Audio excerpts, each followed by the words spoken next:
नमस्कार साथियों, मैं कुणाल आप सभी का संस्कृति आईएएस यूट्यूब चैनल पर स्वागत करता हूं। आज हम लोग बात करने वाले हैं कि क्या हमारी जो सरकार है ये है समाचार पत्रों को, न्यूज़ चैनल्स को रेगुलेट करना चाहती है। हाँ, मुझे पता है बहुत सारे लोग कहेंगे हाँ, पर लेकिन बहुत सारे लोग कहेंगे ना। लेकिन हमारे पास एक आधार होना चाहिए ना। आप लोग को यूपीएससी एग्जाम देना है, देखो आधार पे बात करेंगे बहुत अच्छा रहेगा। और सभी लोगों के लिए ये मेरी तरफ से खास एक सुझाव रहेगा कि पॉलिटिक्स में इन्वॉल्व नहीं होना है, चीज़ों को समझना है और जो भी विधेयक है, कोई भी कानून है, उसके पक्ष विपक्ष दोनों को लेकर चलना है। क्योंकि चीज़ें जब आपसे एग्जाम में पूछी जाएंगी ना, तो आपकी मेंटेलिटी के अकॉर्डिंग नहीं, जो सच्चाई है, जो तथ्य कहते हैं, उसके आधार पर आपको अंक मिलेंगे। ठीक है, अभी हम लोग का चर्चा का जो विषय है वह है प्रेस और पत्र पत्रिका पंजीकरण विधेयक 2023। दरअसल यह जो विधेयक है यह 1 अगस्त 2023 को राज्यसभा में प्रस्तुत हुआ था, वहां से पास हो गया था। अब यह लोकसभा से भी पास हो गया, तो यानी कि ओवरऑल देखा जाए तो संसद से अब यह विधेयक पास हो गया, सिर्फ और सिर्फ राष्ट्रपति की सहमति लेनी इसकी रह गई है।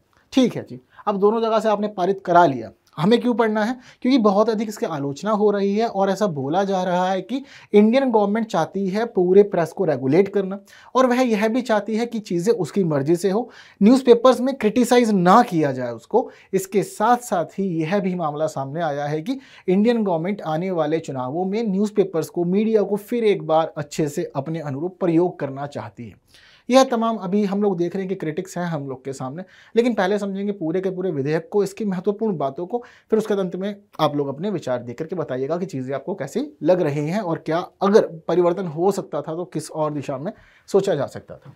ठीक है, तो इस सबसे पहले ज़रूरी है कि एक प्रश्न देख लेते हैं हम लोग, प्री का ही है। आंसर यदि पता है तो कमेंट कर दीजिए, ठीक है, नहीं पता तो बिल्कुल बने रहिए अंत तक, हर एक चीज़ जानेंगे। साथ साथ मेंस के लिए भी नोट्स बना लीजिएगा।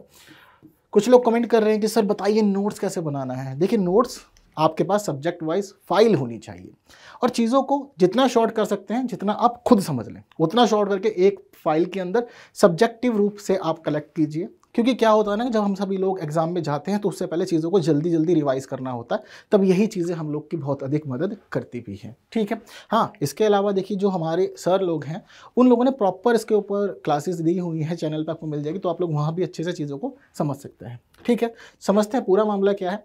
तो राज्यसभा में 1 अगस्त 2023 को यह पेश किया गया था, वहाँ से पारित हो गया था।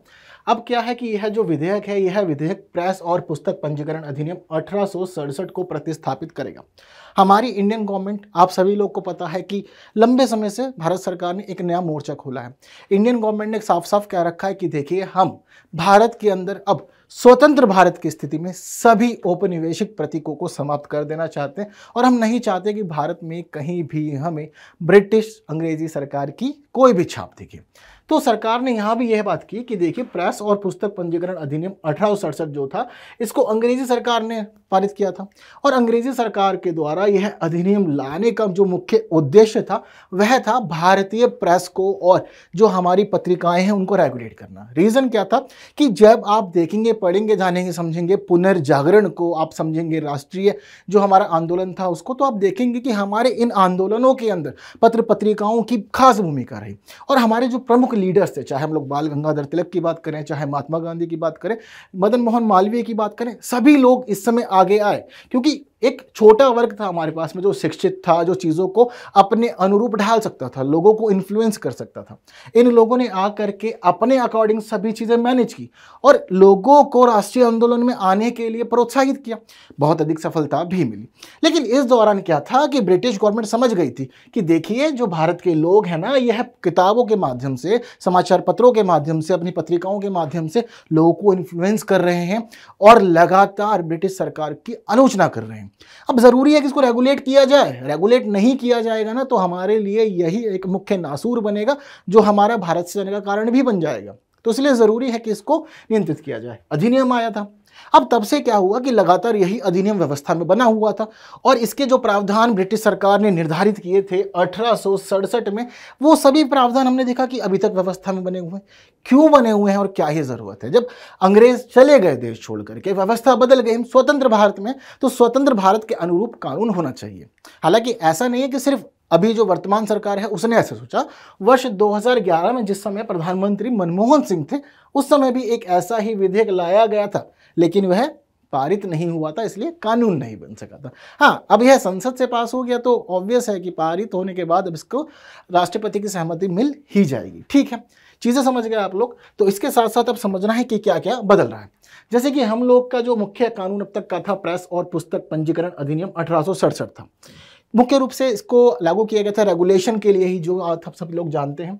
सरकार चाहती थी कि मुक्त अभिव्यक्ति की जो स्वतंत्रता है उस स्वतंत्रता के ऊपर अंकुश लगा दिया जाए, ताकि लोग अपने विचारों को ना स्वतंत्र रूप से जाहिर ना कर सकें।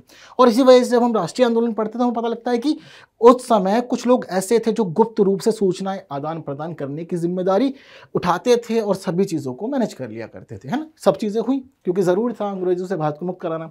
ठीक है, तो इसी वजह से ये सब कुछ शुरू हुआ। इस अधिनियम में व्यवस्था थी कि देखिए, अगर आप समाचार पत्र को इशू कर रहे हैं या कोई पत्रिका आपके द्वारा चलाई गई है तो ऐसी स्थिति में सरकार के पास उसका पंजीकरण होना चाहिए। इस अधिनियम में एक खास बात यह भी थी कि आप कुछ भी प्रकाशित कर रहे हैं, चाहे आप समाचार पत्र प्रकाशित कर रहे हैं, कोई पत्रिका प्रकाशित कर रहे हैं, तो उसके प्रकाशन के साथ आपका नाम, जो भी इसको प्रकाशित करने का काम कर रहा है, इसके साथ साथ ही कहाँ पे प्रकाशित हो रही है, आपको हर एक जानकारी देनी होती थी, डेट मेंशन करनी होती थी। तो यह सब क्या था कि आप कहीं ना कहीं व्यक्ति को सार्वजनिक कर रहे थे। अब इससे क्या होता था, जब कभी भी कुछ भी गड़बड़ होती थी ना, तो पता होता था किसकी मैगजीन है, किस व्यक्ति को जाकर के पकड़ना है। और यही सेम कंडीशन न्यूज़पेपर के लिए भी थी। आपके न्यूज़पेपर्स के अंदर आर्टिकल कौन लिख रहा है, कौन संपादक है, कौन मालिक है, कहाँ पे प्रिंटिंग हो रही है, हर एक बात आपको बतानी थी। तो समाचार पत्र भी इस प्रकार से रेगुलेट हो रहे थे और मैगजीन्स जो थी वह भी रेगुलेट हो रही थी, और जिसका फायदा ब्रिटिश गवर्नमेंट उठा रही थी। जब कभी भी कुछ भी लगता था आपने गलत कहा है, जाकर के इन लोगों को फिर उसके बाद कारावास में डाल दिया जाता था, ऐसा हुआ था।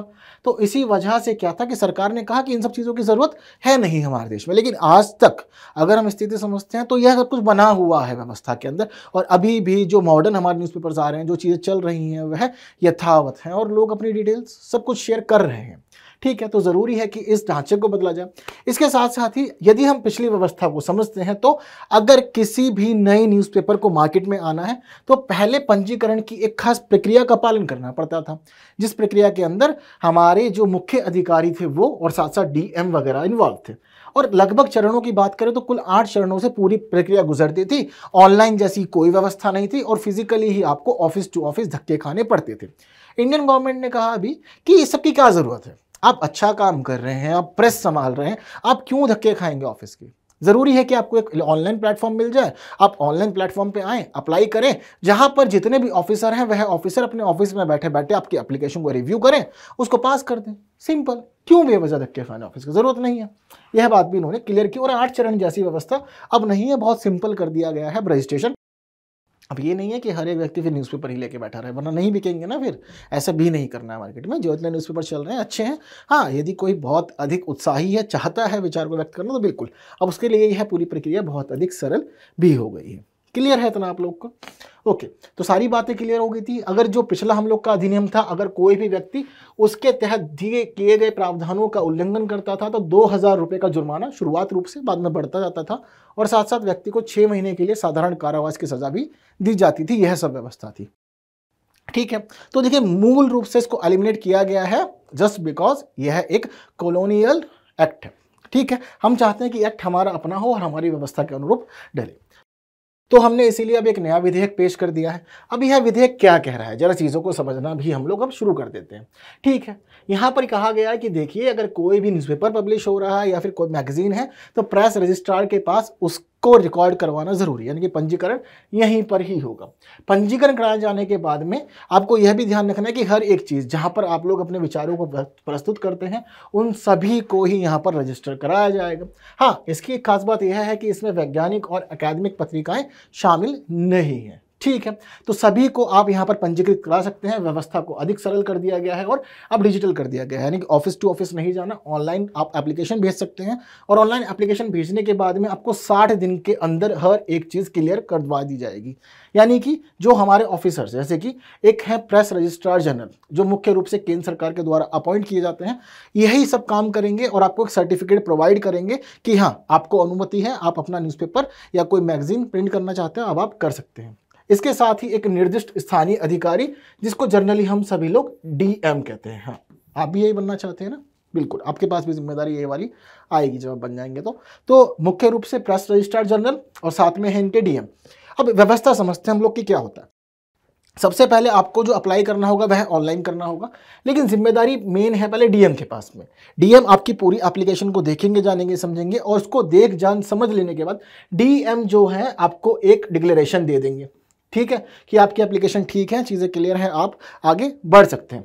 इसके साथ साथ डीएम साहब के पास एक जिम्मेदारी यह है कि आपकी एप्लीकेशन घोषणा पत्र के साथ साथ फॉरवर्ड कर दी जाए प्रेस रजिस्ट्रार जनरल के पास में।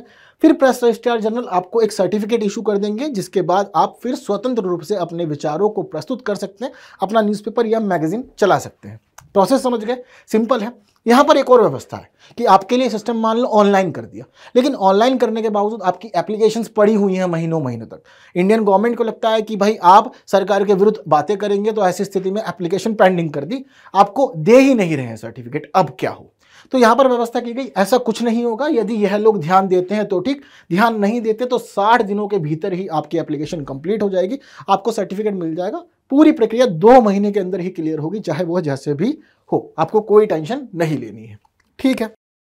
तो यह है अब पंजीकरण की पूरी प्रक्रिया, उसकी विधि। एक व्यवस्था यह भी है कि अगर कोई विदेशी कंपनी चाहती है भारत में कोई न्यूज़पेपर चलाना या मैगजीन प्रकाशित करना, जनरली देश के लोग बात करते हैं, पर कभी कभी दूसरे देश के लोगों के अंदर भी ऐसी भावना आती है कि ठीक है चलते हैं भारत में ये काम करना है। तो अगर कोई विदेशी कंपनी भारत में इस प्रकार का काम करेगी तो सबसे पहले ज़रूरी है कि वह भारत सरकार से परमिशन ले। जब वह भारत सरकार से परमिशन ले लेगी तो उसके बाद उसे इजाज़त मिल जाएगी और वह फिर एप्लीकेशन वगैरह बाकी माध्यमों से चीज़ों को और आगे बढ़ा सकती है, कंटिन्यू कर सकती है। क्लियर है सारे का सारा मामला। तो यह सब चीज़ें उन्होंने कर दी है अभी। इसके साथ साथ ही अपीलीय बोर्ड की स्थापना की जाएगी। मान लीजिए आप एक प्रकाशक हैं, पर कभी किसी मामले में किसी टाइटल को लेकर के या आपके पंजीकरण को लेकर के कोई विवाद कहीं उठता है, तो उसके लिए एक अपीलीय बोर्ड बनाया जाएगा, सारे मामले यहीं पर ही सुलझाए जाएंगे, ठीक है। इसके अलावा इंडियन गवर्नमेंट यह भी कहती है कि जिस समय ब्रिटिश काल में यह अधिनियम आया था, तो उस समय ब्रिटिश गवर्नमेंट ने बहुत सारे रेगुलेशन लगाए थे ताकि कोई इसके विरुद्ध ना जा पाए, जनता के अंदर राष्ट्रभक्ति ना जगे और भारत से उन लोगों को ना जाना पड़े। यहाँ पर एक व्यवस्था यह है कि अभी नए अधिनियम में भारत सरकार ने जितने भी अपराध इसमें शामिल थे सभी अपराधों को हटा दिया है। अब या तो आप कोई उल्लंघन करते हैं जो कि आपस में गड़बड़ी पैदा करता है, जैसे कि अगर टाइटल मैच कर जाए, ठीक है, या आप राष्ट्रीय जो हमारी सुरक्षा है उसके विरुद्ध कोई बात करते हैं, उस स्थिति में ही एक्शन लेगी, इसके अलावा कोई एक्शन नहीं ले सकती, यह भी बात है।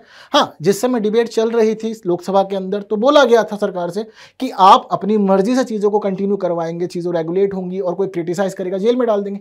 तो उन्होंने कहा कि नहीं, ऐसा कोई प्रावधान है ही नहीं। हाँ, अगर राष्ट्रीय सुरक्षा का मामला आता है तो बिल्कुल एक्शन लिया जा सकता है, अदरवाइज नहीं लिया जाएगा। इसीलिए इसमें यह भी प्रावधान किया गया है कि किसी व्यक्ति के ऊपर जब कभी भी आतंकवादी कृत्य का कोई मुकदमा चलाया जा चुका हो या फिर गैर कानूनी गतिविधि अधिनियम के तहत आपके पहले ही एक केस चल रहा हो, तो इस स्थिति में आपको यह अनुमति नहीं देगा कि आप किसी भी रूप में प्रकाशन करें। यहां पर आपको हतोत्साहित कर दिया जाएगा। आप एक क्लीन कैरेक्टर की पर्सनैलिटी हैं, तो ऐसी स्थिति में आपको सभी चीज़ों की अनुमति दे दी जाएगी, ठीक है। यहाँ पर व्यवस्था की गई है कि देखिए आपकी पत्रिका या समाचार पत्र का निलंबन कब होगा। तो उन्होंने कहा कि यह अधिकार दिया गया है प्रेस रजिस्ट्रार जनरल को कि वह 30 से 180 दिनों के लिए सामान्य रूप से आपके प्रकाशन को रोक सकता है, निलंबित कर सकता है। कब करेगा? जब आपको एक गलत जानकारी देकर के लोगों को भ्रमित करने का प्रयास करेंगे।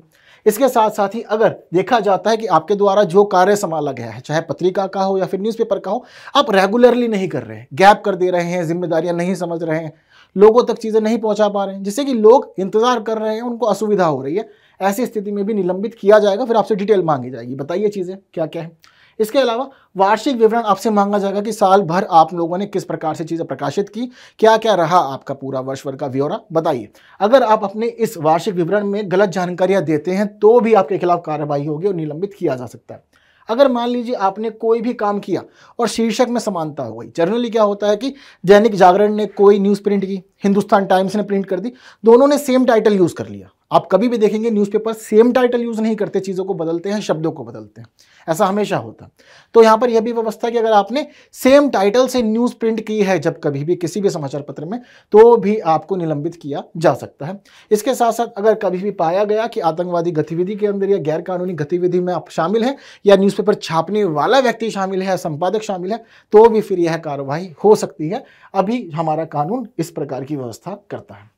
इसके अलावा हम व्यवस्था को समझते हैं कि सज़ा भी है आपके लिए। अगर आपने रजिस्ट्रेशन नहीं करवाया, बिना रजिस्ट्रेशन के आपने प्रकाशन शुरू कर दिया, तो देखिए 5 लाख रुपए तक का जुर्माना लगाया जा सकता है। इसके अलावा अगर आपने वार्षिक विवरण प्रस्तुत नहीं किया, आप डिले कर रहे हैं, आपसे मांगा जा रहा है पर आप नहीं दे रहे, तो यहाँ भी व्यवस्था है, शुरुआती रूप से 20,000 रुपये तक का फाइन लगाया जा सकता है।